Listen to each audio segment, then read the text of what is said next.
things, and you know better what they are, that potentially can make Ireland a winner in a number of areas. It's your young people, it's your level of education, it's your potential for wind energy, it's your potential to attract innovators into the Irish economy. And what I was basically advocating was to have a multi-party but also multi-stakeholder process to really identify different scenarios for strong green growth in the Irish economy, and then have a political commitment that goes over elections to really sustain that and see that through. And that, I think, I hear companies talking more about stability than I hear companies talking about subsidies or favourable rates.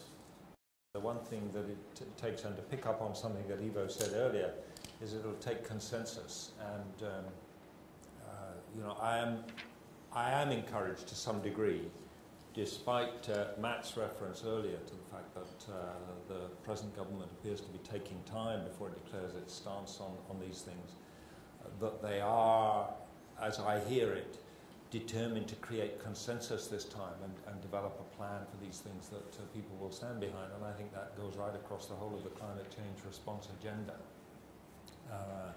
Because sadly, the last attempt to put in place the relevant legislation fell foul of confrontation with different sectional interests.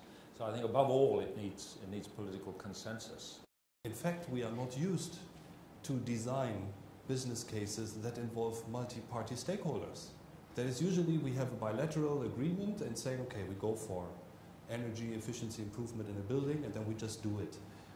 But what Yvo was, at least what I understood, is really to say, you know, it's not just about the energy efficiency, it's about how shall I shape my policy framework, who do I need from the government, what is the interface from government to city authority, how is the city authority going to make decisions, and what is really the business, I call it a business case because it helps me better to understand, is there something in where is an urgent need, I need to do something now, and how do I make it in a group of people, even on multilateral companies, which is not easy. I don't have an answer to that yet, but I see that we make very first tiny little baby steps in the Urban Infrastructure Initiative of the World Business Council for Sustainable Development to really understand how is it really feasible that companies can jointly collaborate to bring a benefit to these complex questions, to give answers to these complex questions.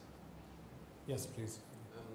I didn't think panelists were allowed to ask each other questions, so please ask away. I asked Wilfried a question in the break because I really liked his presentation, and I asked how many of these. He showed all of these levers that cities have, and I asked him how many of those levers do cities actually have under their control, and his answer was very few.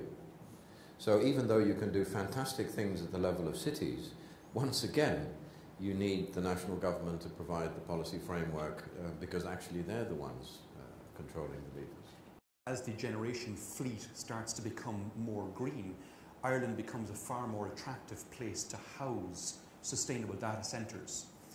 We're already incredibly attractive in that Ireland is well connected with fibre to both the US and the EU, and also Ireland's got a very favourable climate for data centres and for ducts, but not so much for people. But you know, in terms of that's a selling opportunity for data centre businesses because the one thing that data centres generate a lot of is heat, and you need to cool that heat, which requires a lot of energy. You want that energy to be as green as possible.